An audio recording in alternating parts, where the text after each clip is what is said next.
Bismillahirrahmanirrahim. Assalamualaikum warahmatullahi wabarakatuh.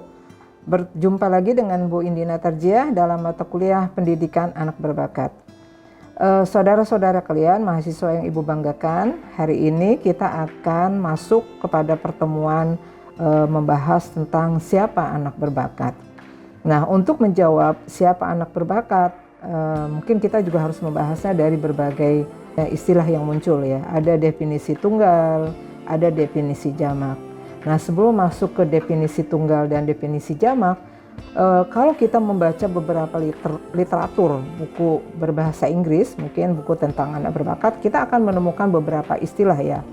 Kita akan menemukan aptitude nanti, kita juga akan menemukan gifted, kita juga akan menemukan istilah talented, kita akan menemukan istilah bright, kita juga akan menemukan istilah genius, dan kita akan juga menemukan istilah prodigy.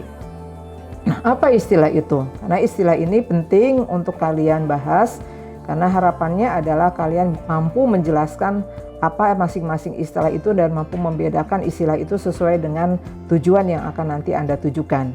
Nah, pertama kita membahas tentang aptitude. Apa itu aptitude? Jadi kalau dilihat dari beberapa literatur, istilah aptitude itu ditujukan untuk menggambarkan bakat, potensi yang dimiliki oleh semua individu yang masih tertidur.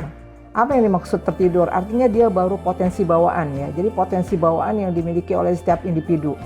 Nah, potensi ini belum teraktualisasi.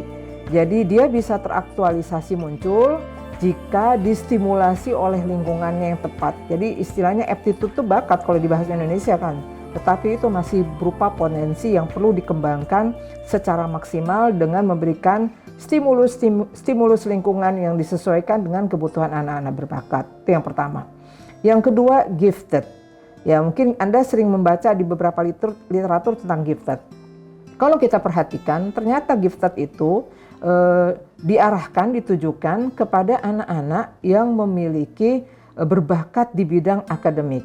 Dan anak-anak yang berbakat di bidang akademik itu biasanya selalu berkorelasi dengan skor IQ. Jadi gifted itu ditujukan untuk anak-anak yang berbakat akademik. Nah, mengapa dikatakan berbakat akademik?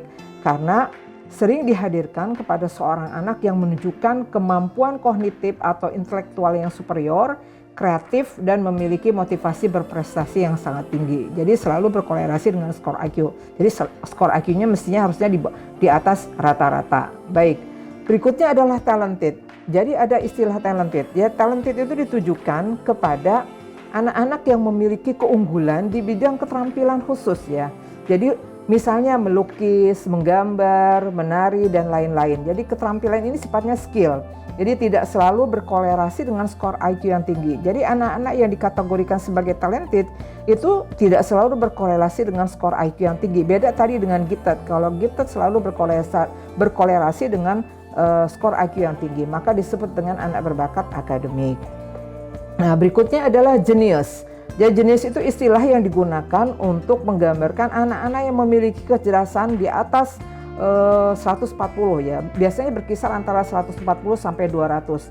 Nah, apa yang menandakan bahwa ia jenius ya? Artinya ia dikatakan jenius karena dia menciptakan sesuatu yang bernilai tinggi serta dapat bermanfaat untuk dirinya dan orang lain. Misalnya kalau Bu Indina bisa contohkan, mungkin Thomas Alva Edison adalah jenius ya. Karena apa? Karena hasil karyanya, hasil ciptaannya masih bisa dinikmati oleh semua halayak ramai dan kita masih menggunakan manfaat itu ya, misalnya dengan listrik ini gitu. Nah, itu bisa dikatakan sebagai orang yang jenius.